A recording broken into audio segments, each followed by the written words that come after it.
Hello, कैसे हैं आप सब लोग। इस सेशन में हम सॉल्व करेंगे एसएससी जीडी के प्रीवियस ईयर पेपर की मैथ्स। ये पेपर 13 फरवरी 2019 को पहली शिफ्ट में हुआ है। आपको क्या करना है, नोटबुक और पेन साथ में रखनी है और मेरे साथ साथ क्वेश्चन को सॉल्व करते चलना है। आपको लेटे लेटे वीडियो नहीं देखनी है, इससे आपको कोई फ़ायदा नहीं होगा। चलिए शुरू करते हैं।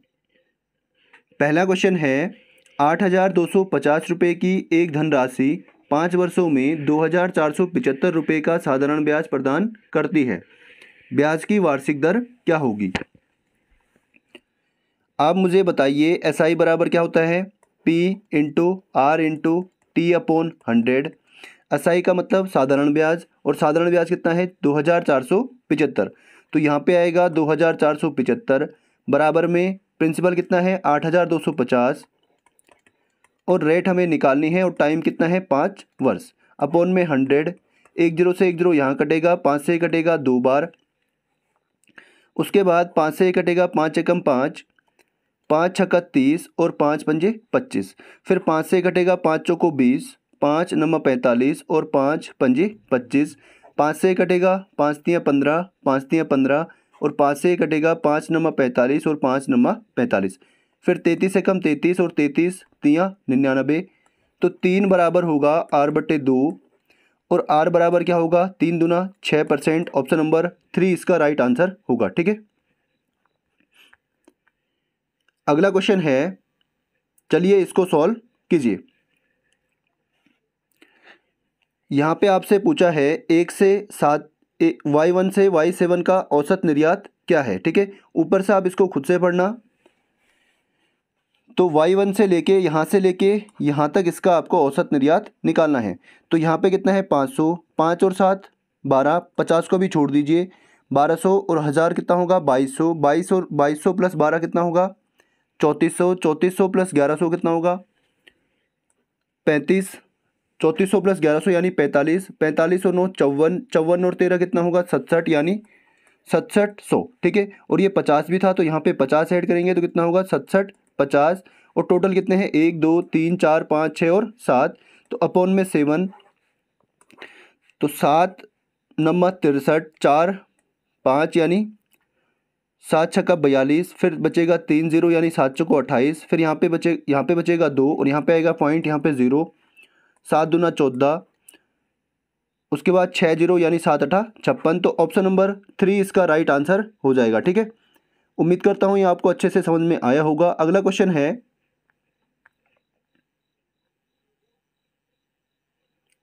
चलिए क्वेश्चन को पढ़िए। एक लंबवृत्तीय शंकु का आयतन उस लंबवृत्तीय बेलन के आयतन के बराबर है जिसकी ऊंचाई 27 सेंटीमीटर है और उसके आधार का व्यास 30 सेंटीमीटर है। यदि शंकु की ऊंचाई 25 सेमी है तो इसके आधार का व्यास क्या होगा? सेम ऐसा ही क्वेश्चन इससे पहले वाले पेपर में भी था। आप एक चीज़ नोट करिए, जितने भी अभी तक मैंने आपको पेपर करवाए हैं उनमें क्वेश्चन जो हैं एक ही पैटर्न पर लगभग आ रहे हैं। ठीक है, तो आपको एक बार पैटर्न फॉलो करना है और आपके सारे के सारे प्रैक्टिस सेट ऐसे ही पूरे हो जाएंगे। ठीक है, तो यहाँ पे आपको क्या दिया है? एक आपको शंकु दिया है, यानी आपको एक कोन दे रखा है। ठीक है, एक कोन है। दूसरा आपके पास एक सिलेंडर है।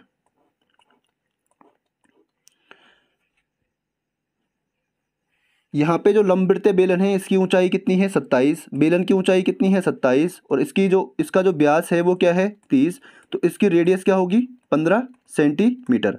और इसकी हाइट क्या हो गई है? 27 सेंटीमीटर। दूसरा इसने यहाँ पे शंकु की इसने पूछी है, इसका इसने डायमीटर यहाँ पे निकालने के लिए कहा है। ठीक है, तो इसकी ऊंचाई कितनी दे रखी है? शंकु की ऊंचाई है 25 सेंटीमीटर। और दूसरा इसने बोला है the volume of a right circular cone is equal to the volume of right circular cylinder. इसका मतलब इन दोनों का जो वॉल्यूम है वो क्या है? इक्वल है।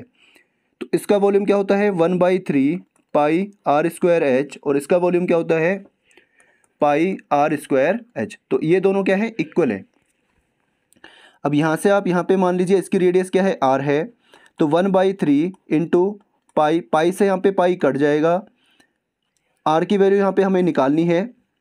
पाई से पाई कट गया, आर की वैल्यू हमें निकालनी है। इंटू एच यहाँ पे कितना है? शंकु की ऊंचाई कितनी है? 25 बराबर यहाँ पे आर कितना है? 15। तो 15 का स्क्वायर यानी 15 गुणा 15 गुणा h कितना है 27। तो यहाँ से आर स्क्वायर बराबर होगा 15 गुणा 27 अपॉन में जाएगा 25 और इंटू में क्या आएगा 3। ठीक है, जो यहाँ पे डिवाइड में होगा वहाँ जाएगा तो इंटू में, और यहाँ पे जो इंटू में होगा वहाँ जाएगा तो डिवाइड में। 5 से ये 3 बार, 5 से ये 5 बार और 5 से ये 3 बार। तो आर स्क्वायर बराबर है 3 तियाँ 9 गुणा 27 तियाँ 81। ठीक है, इसका अगर मैं रूट करूँ तो आर बराबर होगा 9 का रूट क्या होता है 3 और 81 का रूट क्या होता है 9। इसका मतलब इसकी जो रेडियस आएगी वो क्या आएगी 27, 9 तियाँ 27 सेंटीमीटर। इसकी आर की वैल्यू कितनी है 27 सेंटीमीटर, और इसने क्या पूछा है डायमीटर यानी डी की वैल्यू हमें पूछी है। तो रेडियस का डबल क्या होता है डायमीटर। डी बराबर होता है 2 गुणा आर, तो 2 गुणा आर की वैल्यू कितनी है 27, 27 दूना 54 सेंटीमीटर। ऑप्शन नंबर 2 इसका राइट आंसर होगा। ठीक है, अगला क्वेश्चन है 100 वस्तुओं में से 25 वस्तुओं को 25% के लाभ पर बेचा गया और शेष वस्तुओं को 25% की हानि पर बेचा गया। कुल हानि प्रतिशत क्या होगा। ठीक है, इंग्लिश में आप खुद से पढ़ना। यहाँ पे आप देखिए टोटल वस्तुएं कितनी थी 100 थी, उसमें से 75 वस्तुएं यहाँ पे हैं और 25 यहाँ पे हैं। ठीक है, चलिए 25 को आगे लिखिए। 25 को उसने लाभ पे बेचा है और 75 को उसने हानि पर बेचा है। ठीक है, मान लीजिए प्रत्येक वस्तु का जो क्रय मूल्य था, प्रत्येक वस्तु का सीपी क्या था, सीपी मान लीजिए 1 रुपये था। तो एक वस्तु का सीपी अगर 1 रुपये है तो 100 वस्तुओं का कितना होगा 100 रुपये होगा। तो पहली 25 वस्तुओं का जो सीपी है वो क्या है 25 है, और जो 75 वस्तुओं का जो सीपी है वो क्या है 75 रुपये है। ठीक है, यहाँ से अब हम एसपी निकालेंगे। तो एसपी बराबर क्या होता है, एसपी बराबर होता है CP into 100 plus minus profit या लॉस, प्रॉफिट या फिर लॉस अपॉन में 100। तो इसका अगर मैं एसपी निकालूं तो 25 सीपी कितना है 25 गुणा 100, यहाँ पे पहले क्या हुआ है प्रॉफिट, इसका मतलब यहाँ पे आएगा 25 अपॉन में 100। तो 25 गुणा 125 बटे 100, 25 से ये कटेगा 4 बार। तो जो ये 25 वस्तुएं हैं इनका एसपी कितना आया है 125 बटे 4। इनका एसपी कितना है 125 बटे 4। इनका एसपी क्या होगा, एसपी बराबर होगा 75 गुणा, यहाँ पे क्या हुआ है हानि 25 की हानि यानी 100 में से 25 गया 75 बटे 100। 25 से कटेगा 3 बार, 25 से कटेगा 4 बार यानी 3 पंजे 15 और 3 सत्ता 21 और 1 22 बटे 4। तो दोनों वस्तुओं का सीपी यहाँ पे हमें मिल गया है। ठीक है, अगर मैं इन दोनों को ऐड कर दूँ तो क्या आएगा 125 बटे 4 प्लस 225 बटे 4 बराबर होगा 25 और 25 50 और 2 और 1 3 बटे 4, 350 बटे 4। अगर मैं इसको 4 से डिवाइड करूँ तो 4 अठा 32, 3 0 यानी 4 सत्ता 28, फिर 2 0 यानी 4 पंजे 20। तो टोटल एसपी कितना है 87.5 और टोटल सीपी कितना है 100 रुपये। ठीक है, अब इसको हम आगे देखते हैं। टोटल जो एसपी है, टोटल एसपी बराबर कितना है 87.5 रुपये और सीपी कितना था 100 रुपये। तो यहाँ पे लॉस कितने का हुआ है, लॉस यहाँ पे हुआ है, इसमें से अगर मैं इसको माइनस करूँ 100 में से 100 माइनस 87.5 तो ये होगा आपका 12.5। तो लॉस हुआ 12.5 का, और लॉस किस पे होता है सीपी पे, अपॉन में 100 इंटू कर देंगे 100 से 100 कट गया, कितना आया 12.5% का इसको लॉस हो गया। ठीक है, ऑप्शन नंबर 2 इसका राइट आंसर होगा। अगला क्वेश्चन है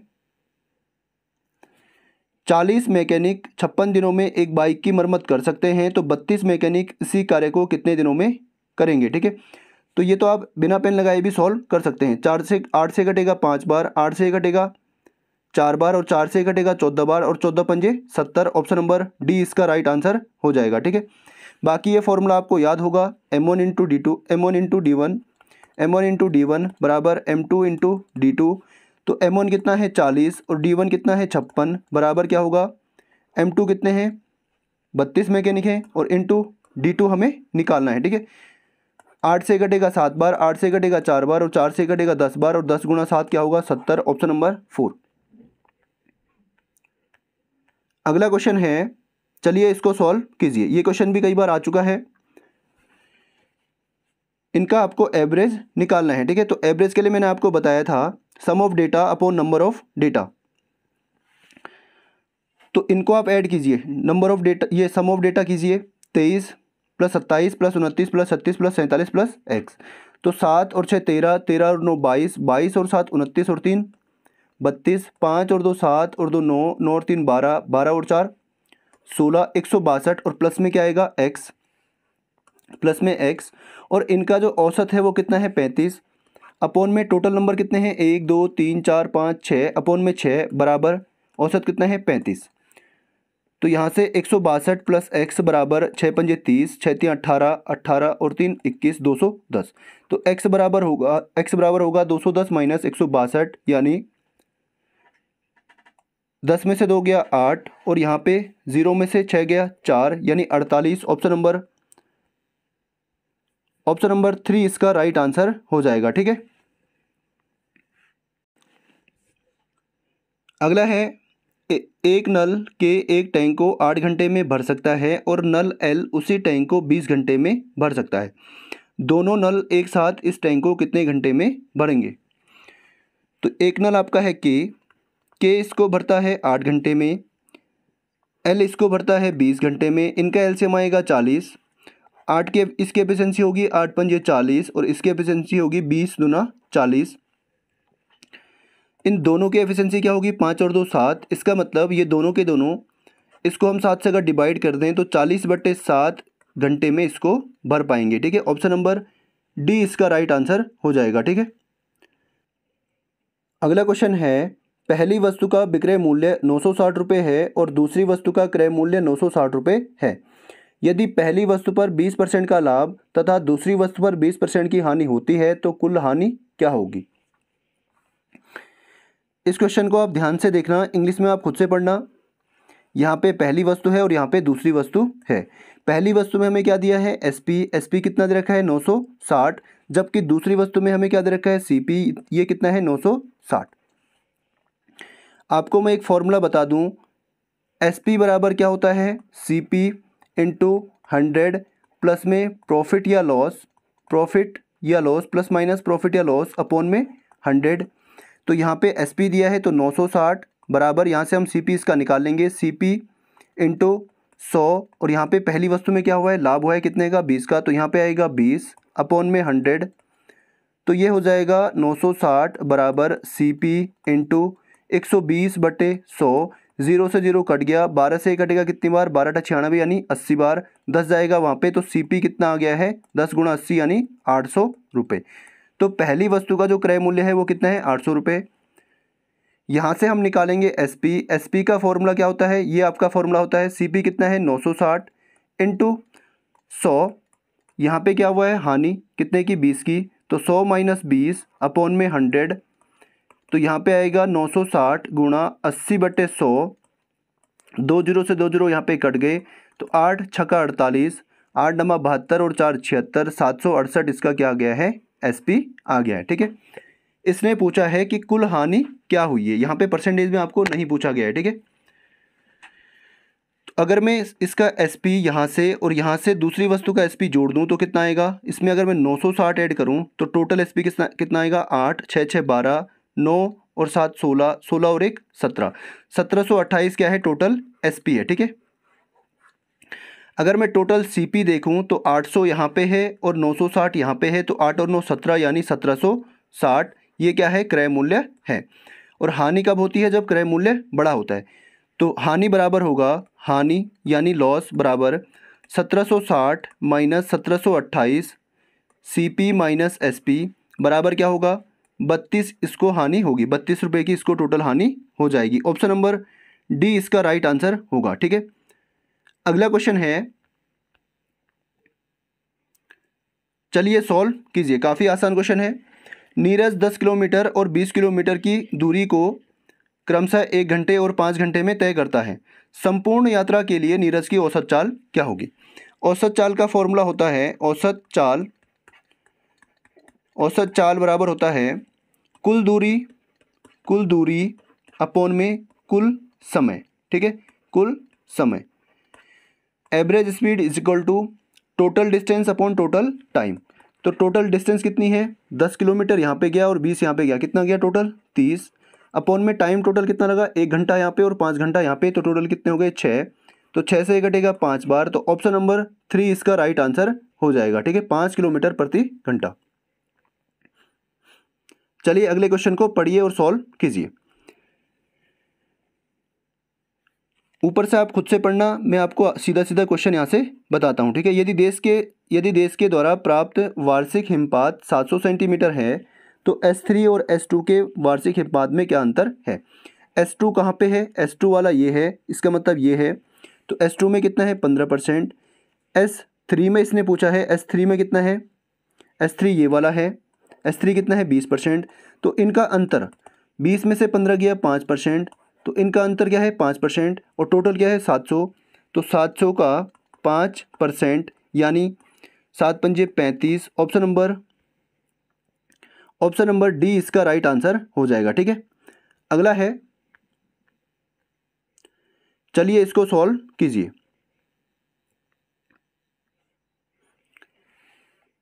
सबसे पहले हम सॉल्व करते हैं ऑफ को, तो यहाँ पे आएगा 2000 डिवाइडेड बाई, ऑफ का मतलब 1/2 गुणा 25/2, फिर गुणा, तो पहले केवल इसको सॉल्व करेंगे। ठीक है, तो 2000 गुणा में आएगा 25 एकम 25/4, गुणा में क्या है आपका 5/2, और यहाँ पे भी क्या है ऑफ है। ठीक है, ऑफ 4/25, तो यहाँ पे क्या होगा 5 से कटेगा 5 बार, 2 से कटेगा 2 बार, और माइनस का है आपका 5, -5।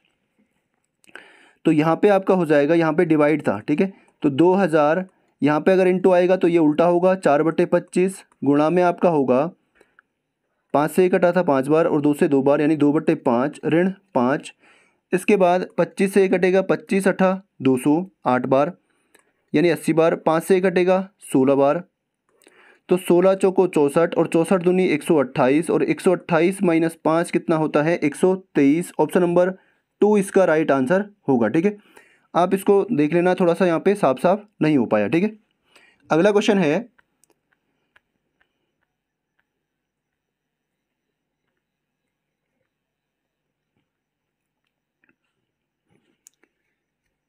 एक मोटरसाइकिल 25 किलोमीटर प्रति घंटे की चाल से चल रही है और प्रत्येक घंटे के अंत में इसकी चाल 7 किलोमीटर प्रति घंटा बढ़ जाती है। 225 किलोमीटर की दूरी तय करने में कितना समय लगेगा। तो चलिए इसको आप ध्यान से देखना। भाई उसकी चाल क्या है 25 किलोमीटर पर आवर, इसका मतलब 1 घंटे में वो कितना जाती है 25 किलोमीटर। 1 घंटे में कितना जाती है 25 किलोमीटर, और प्रत्येक घंटे में उसकी चाल 7 किलोमीटर बढ़ जाती है। इसका मतलब जो दूसरा घंटा होगा उसमें कितना जाएगी 25 और 7 32 किलोमीटर।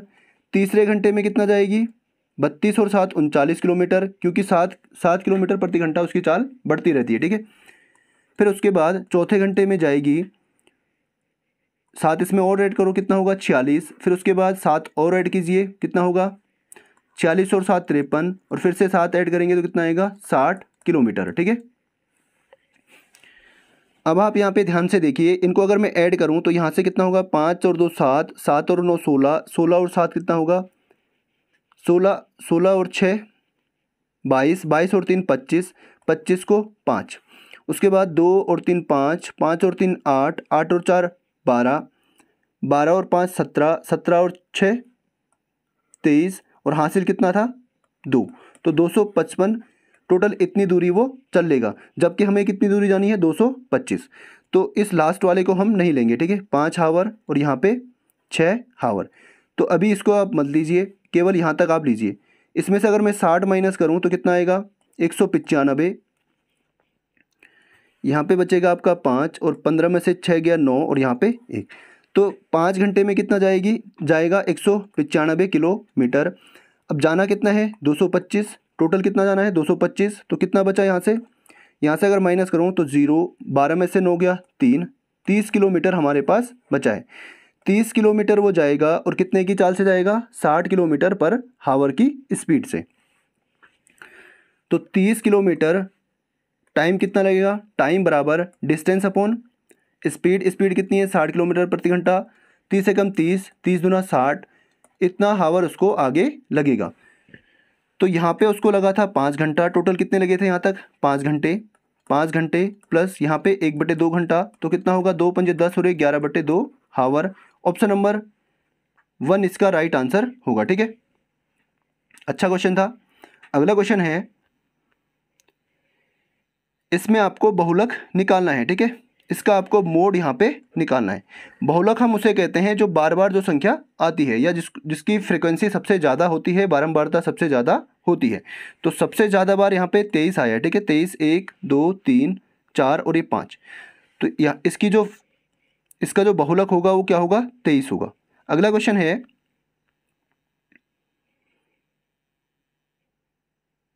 चलिए सॉल्व कीजिए। धनराशि कितने की है 10,500 रुपये की एक धनराशि चक्रवृद्धि ब्याज की दर से 2 वर्षों में इतनी हो जाती है। यदि वार्षिक रूप से संयोजित किया जाए तो ब्याज की दर क्या होगी। ब्याज कैसा कंपाउंडेड है एनुअली। यहाँ पे प्रिंसिपल कितना है 10,500 और अमाउंट कितना है 17,745। दूसरा टाइम हमें कितना दे रखा है 2 वर्ष। मुझे बताइए अमाउंट का फॉर्मूला क्या होता है P × 1 + R/100 की पावर टी। ए की वैल्यू कितनी है भाई, अमाउंट कितना है 17,745, 17,745 बराबर में होगा पी की वैल्यू कितनी है 10,500 गुणा 1 + आर हमें निकालना है अपॉन में 100। टाइम कितना है 2 वर्ष। इसको मैं लेके जाऊंगा यहाँ पे 17,745 बट्टे में आएगा 10,500 बराबर 1 + R/100 की पावर 2। ये 5 से घटेगा 5 × 3 = 15, 5 × 5 = 25, यहाँ बचेगा 2, 4, 5 चौको 20 और 5 × 9 = 45। ये 5 से घटेगा 21 बार, 2100 बार। फिर से ये 7 से घटेगा 7 × 3 = 21 और 7 से घटेगा 7 × 5 = 35, 7 0 को 0 और 7 7 49। उसके बाद ऊपर कितना है 507 और नीचे कितना है 300। फिर ये 3 से घटेगा 3 × 3 और 3 से घटेगा 3 × 3, 2 0 यानी 3 × 18, 2 7 यानी 3 9 = 27। तो ऊपर आपके पास बचा है 169, नीचे आपके पास है 100 और बराबर में है 1 + R/100 की पावर 2। ये किसका स्क्वायर है 13 का, तो इसको हम लिखेंगे 13 का स्क्वायर, इसको हम लिखेंगे 10 का स्क्वायर बराबर 1 + R/100 की पावर 2। इसको मैं यहाँ से इरेज कर रहा हूँ क्योंकि फ़ोन के केवल आधे ही हिस्से में हम काम कर पाएंगे। ठीक है, आगे आप देखिए आपके पास क्या बचा था 13 का स्क्वायर बटे 10 का स्क्वायर बराबर है 1 + R/100 का स्क्वायर। ये दोनों अगर मैं इन दोनों का कंबाइंड स्क्वायर कर लूँ तो 13/10 का होल स्क्वायर और यहाँ पे क्या होगा 1 + R/100 का होल स्क्वायर। अब इनकी पावर सेम है तो इनके बेस को हम क्या कर सकते हैं इक्वल रख सकते हैं। तो 13/10 बराबर होगा 1 + R/100 के, एक जाएगा वहाँ पे, तो 13/10 ऋण 1 बराबर R/100। तो 10 एकम 10 यानी 13 में से 10 गया 3/10 बराबर R/100। यहाँ से 1 0 से 1 0 कटेगा 10 जाएगा ऊपर, तो 3 × 10 बराबर R यानी 30%। इसकी रेट क्या होगी 30%, ऑप्शन नंबर 2। अगला है 30 कर्मचारियों और 5 प्रबंधकों का औसत वेतन 80,000 रुपये है। 1,80,000 रुपये वेतन वाले एक प्रबंधक को एक नए प्रबंधक द्वारा प्रतिस्थापित कर दिया गया। यदि अब औसत वेतन 78,500 रुपये हो जाता है तो नए प्रबंधक का वेतन क्या होगा। तो पहले औसत वेतन कितना था 80 था और अब कितना हो गया है 78,500। इसका मतलब 500 की यहाँ पे क्या हुई है, सॉरी 1500 की यहाँ पे क्या हुई है कमी हुई है। 80,000 माइनस 78,500 यानी 005 और यहाँ पे 1। 1500 की क्या आई है कमी आई है। टोटल कर्मचारी कितने हैं उतने ही हैं। पहले 30 तो कर्मचारी थे और 5 प्रबंधक थे। पुराने प्रबंधक की जगह एक नया प्रबंधक आता है, इसका मतलब टोटल नंबर कितने हैं 35 ही हैं। कर्मचारियों की टोटल संख्या कितनी है 35 है। अगर मैं 35 से इस कमी को इंटू कर दूं तो 35 × 1500 बराबर होगा 0 0, 15 पंजे 75 और 15 3 45, 45 और 7 कितना होगा 52। तो इतने की कमी हुई है। ठीक है, उसके वेतन में इतने रुपए की कमी हुई है। और जो पुराना प्रबंधक था उसका वेतन कितना था इतना। तो एक 1,80,000 में से अगर मैं 52,500 घटा दूं तो यहाँ पे जो नया प्रबंधक है उसका वेतन मुझे मिल जाएगा। यहाँ पे बचेगा 5 और यहाँ पे आपके पास आएगा 8, 5 यहाँ पे आपके पास आएगा, 10 में से 5 गया 5, 9 में से 2 गया 7 और यहाँ पे बचेगा आपके पास 17 में से 5 गया 12, यानी 1,27,500 जो नया प्रबंधक है उसका वेतन क्या होगा, 1,27,500। बाकी आप इसको बेसिक से भी कर सकते हैं। पहले 35 से 80,000 को इंटू कीजिए, उसके बाद 35 से इसको इंटू कीजिए और उनका डिफरेंस आप निकाल सकते हैं। ठीक है, अगला क्वेश्चन है, एक लंबवृत्तीय शंकु की ऊंचाई 8 सेंटीमीटर है, यदि आधार का व्यास 12 सेंटीमीटर है तो शंकु का वक्र पृष्ठीय क्षेत्रफल ज्ञात कीजिए। इसका कर्व्ड सरफेस एरिया आपको निकालना है। ठीक है, मुझे आप बताइए, ये एक शंकु है, ठीक है, इसमें आपको दे रखा है, इसकी हाइट आपको दे रखी है 8 सेंटीमीटर, एच बराबर कितना है 8 सेंटीमीटर। दूसरा, इसका व्यास यानी डी बराबर कितना है 12, तो इसकी त्रिज्या क्या होगी, आर बराबर क्या हो जाएगा 6 सेंटीमीटर। और जब हम क्या निकालते हैं, कर्व्ड सरफेस एरिया निकालते हैं, CSA का फॉर्मूला क्या होता है, पाई आर एल, यानी इसमें क्या है एल भी है, इसकी तिरछी ऊंचाई। तो इसकी वैल्यू अगर मैं निकालूं तो एल बराबर क्या होता है √r² प्लस h²। तो आर की वैल्यू कितनी है, आर की वैल्यू है 6, यानी 6 का स्क्वायर यानी 36, और ऊंचाई कितनी है 8, 8 का स्क्वायर यानी 64। तो 36 और 64 क्या होगा 100, तो √100 बराबर 10 सेंटीमीटर। तो एल की वैल्यू कितनी आई है 10 सेंटीमीटर। तो पाई आर एल बराबर होगा 22/7, आर की वैल्यू 6 है, आर की वैल्यू 6 है, एल की वैल्यू कितनी है 10। तो 10 छक्का 60 और 6 दूना 12, 6 दूना 12 और 1 13, यानी 1320 अपॉन में कितना है 7 सेंटीमीटर स्क्वायर। ऑप्शन नंबर 2 इसका राइट आंसर होगा। ठीक है,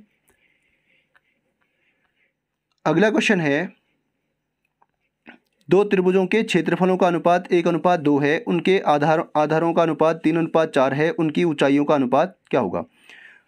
मान लीजिए जो दो त्रिभुज हैं उनमें ऊंचाई क्या है, एक में है h1 और दूसरे में क्या है h2 है। ठीक है, इनके क्षेत्रफलों का अनुपात यानी पहले त्रिभुज का जो क्षेत्रफल है 1/2 गुणा आधार यानी 20 इंटू हाइट h1 अपॉन में अनुपात यानी अपॉन में 1/2। दूसरा ट्राइंगल इसका बेस मान लीजिए b इंटू इसकी हाइट कितनी है दूसरे की h2 है, और इनका रेशियो कितना है 1/2। यहाँ से 1/2 से 1/2 कटेगा, इसमें b की वैल्यू कितनी है, इनका जो आधार है वो क्या है, इसका b क्या है 3 इंटू h1 और दूसरे का b क्या है 4 अपॉन में 4 गुणा h2 बराबर 1/2। 2 से 1 कटेगा 2 बार, यहाँ से h1 अपॉन h2 बराबर होगा, ये 2 जाएगा ऊपर और ये 3 जाएगा नीचे। इसका मतलब ऑप्शन नंबर डी इसका राइट आंसर होगा। ठीक है, 2/3। अगला क्वेश्चन है, चलिए इसको सॉल्व कीजिए। ये क्वेश्चन मुझे लग रहा है रिपीट हुआ है, पहले सेट या दूसरे सेट में ये क्वेश्चन आया है। ठीक है, यहाँ पे 1 रुपये, उसके बाद 2 रुपये, फिर 3 रुपये, ये 2 रुपये और ये 3 रुपये। इन सिक्कों के मूल्य वर्ग में 480 रुपये हैं। इनके जो टोटल रुपए हैं वो कितने हैं, इनको जोड़ के टोटल कितने रुपए हैं 480 रुपये। 1 रुपये, 2 रुपये और 5 रुपये के सिक्कों का अनुपात क्या है 8:1:5। तो इसको मैं लिख सकता हूँ 8x अनुपात को, इसको मैं x और इसको मैं 5। ठीक है, अगर मैं यहाँ से इनको रुपयों में कन्वर्ट करूँ तो 8 गुणा 1 यानी 1 रुपये के जो सिक्के हैं कितने हैं 8x हैं, तो 8 गुणा x यानी 8x। 2 रुपये के सिक्के कितने हैं x हैं, तो 2 गुणा x यानी 2x। यहाँ पे 5 रुपये के, ये कितने रुपए के हैं 5 रुपये के, तो 5 गुणा 5 यानी 25x। तो टोटल रुपए मेरे पास कितने हैं 8 और 2 10, 10 और 25 कितना होगा 35x। टोटल रुपए कितने हैं 35x, और वास्तव में टोटल रुपए कितने हैं 840। तो 35x की वैल्यू कितनी है 840। तो x की वैल्यू कितनी होगी 840/35। 35 से 7 से कटेगा 12 बार, और 7 से कटेगा 5 बार, 5 से कटेगा 24 बार। तो x की वैल्यू कितनी आई है 24 आई है। ठीक है, x बराबर 24। अब इसने पूछा क्या है 5 रुपये के कितने सिक्के हैं, तो ये सिक्कों की संख्या है, ये क्या है सिक्कों की संख्या, और ये क्या है रुपए हैं। सिक्कों की संख्या ये है, तो इसने पूछा है 5 रुपये के कितने सिक्के हैं। 5 रुपये कहाँ पे हैं, यहाँ पे, और 5 रुपये के सिक्के क्या हैं, 5x। तो 5x की वैल्यू क्या होगी, 5 गुणा x की वैल्यू कितनी है, 24, बराबर होगा 120। तो 5 रुपये के टोटल सिक्के होंगे 120।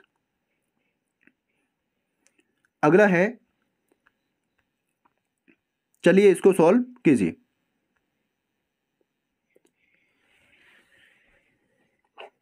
पहले हम क्या करते हैं, ऑफ को, तो यहाँ पे आएगा 11/4 ऋण 2/3, ऑफ का मतलब इंटू 9/8 प्लस में 11। 3 से कटेगा 3 बार और 2 से कटेगा 4 बार।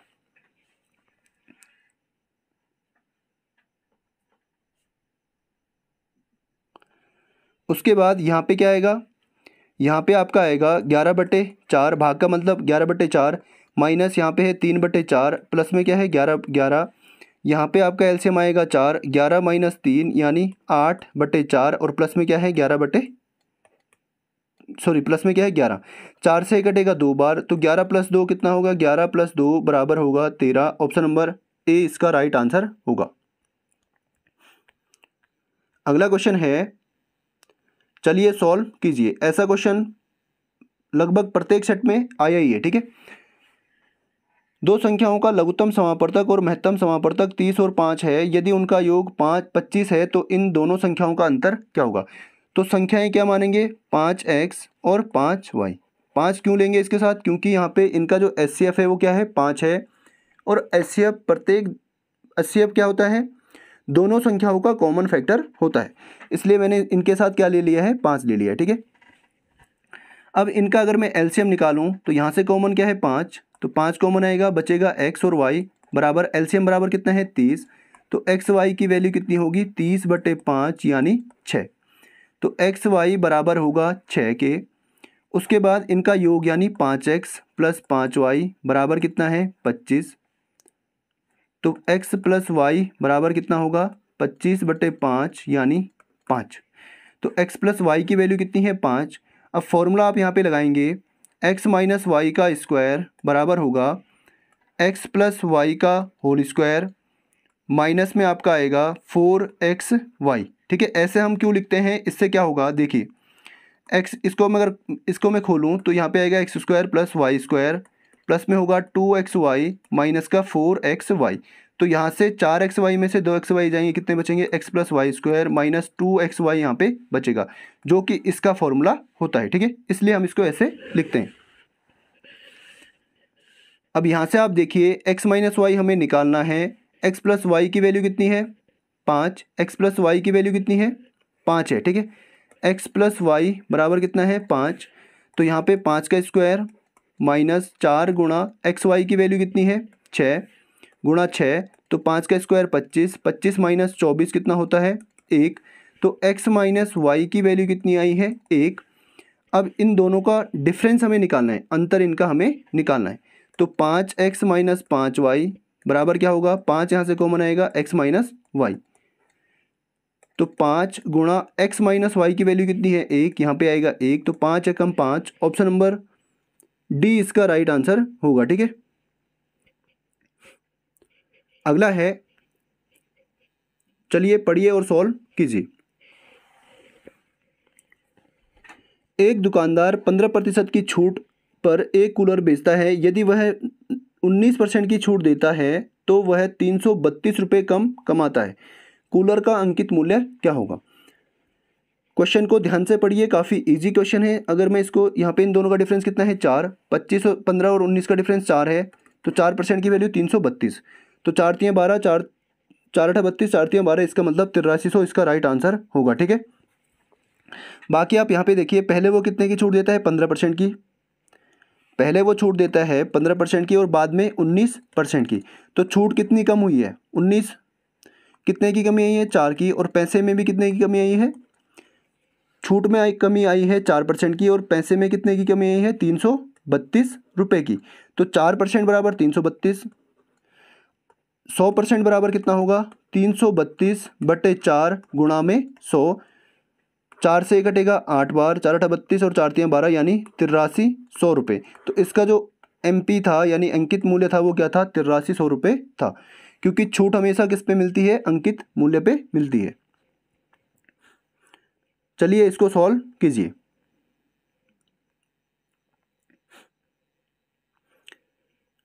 ऊपर से आप खुद से पढ़ना, यहाँ पे मैं पढ़ता हूँ, ठीक है। सबसे कम निर्यात वाले वर्ष के निर्यात और दूसरे सबसे अधिक निर्यात वाले वर्ष के निर्यात का अनुपात क्या होगा, ठीक है। सबसे कम निर्यात किस में है, इसमें, और उसके बाद इसने बोला है दूसरे सबसे अधिक, सबसे ज़्यादा किस में है, 1300 इसमें है। इसके बाद दूसरे नंबर पे सबसे ज़्यादा कौन है, 1200, यानी ये वाला। तो इनका रेशियो आपको निकालना है, 500 रेशियो 1200, 0 से 0 कट गए, क्या आएगा, 5:12। ऑप्शन नंबर 3 इसका राइट आंसर होगा। अगला क्वेश्चन है,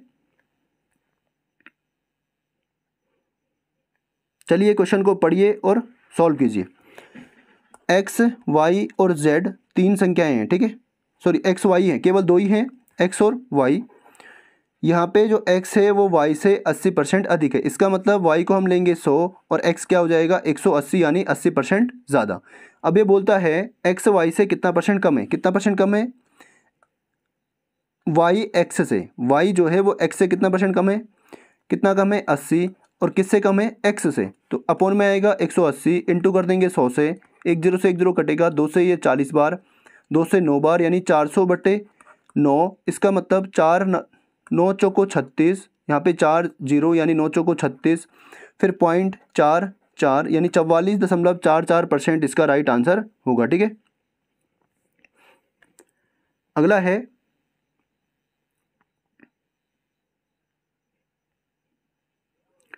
चलिए क्वेश्चन को पढ़िए और सॉल्व कीजिए। पी क्यू और आर का अनुपात के अनुपात में धनराशि का निवेश करते हैं। ये जो है इस अनुपात में धनराशि को निवेश करते हैं, ठीक है। और वर्ष के अंत में इतने रुपए का लाभ अर्जित किया। पी और क्यू का एक साथ कुल लाभ क्या है। भाई निवेश क्या है उनका, ये है निवेश का अनुपात। तो जो निवेश का अनुपात होता है उसी अनुपात में हम प्रॉफिट को भी डिवाइड करते हैं। प्रॉफिट कितना है, 6680।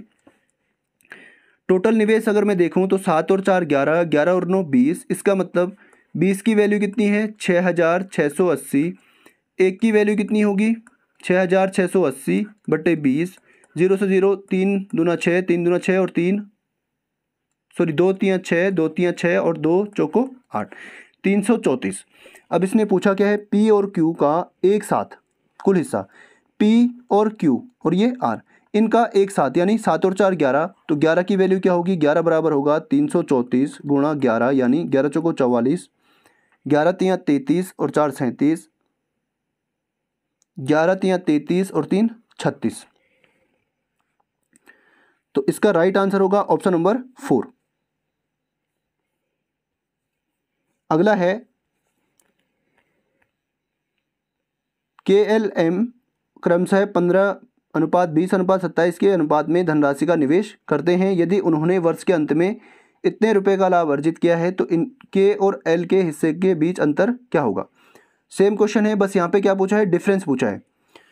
तो भाई टोटल जो रेशियो के हिसाब से प्रॉफिट होगा वो क्या होगा, 15। यहाँ पे अगर मैं ऐड करूँ तो 15 और 27 कितना होगा, 15 और 27 42, 42 और 20 कितना होगा, 62। तो रेशियो के हिसाब से योग कितना है, 62, और वास्तव में योग कितना है, 10,230। प्रॉफिट कितना है, 10,230। एक की वैल्यू क्या होगी, 10,230 बट्टे में आएगा आपका 62। 2 से कटेगा 31 बार, 2 से 2 पंजे 10, 2 एकम 2, 2 एकम 2 और 2 पंजे 10 अपॉन में 31।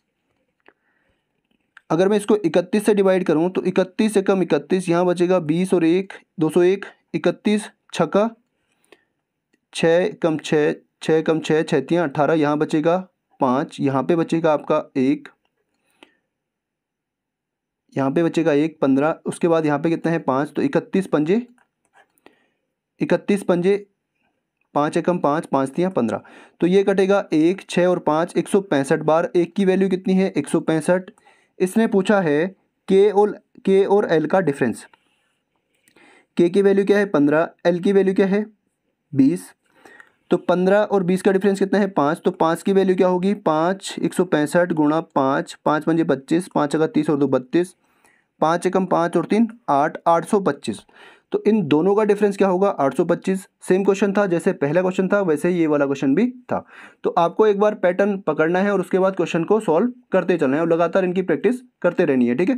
वीडियो को लाइक करना और ज़्यादा से ज़्यादा लोगों तक शेयर करना। चलिए साइनिंग आउट।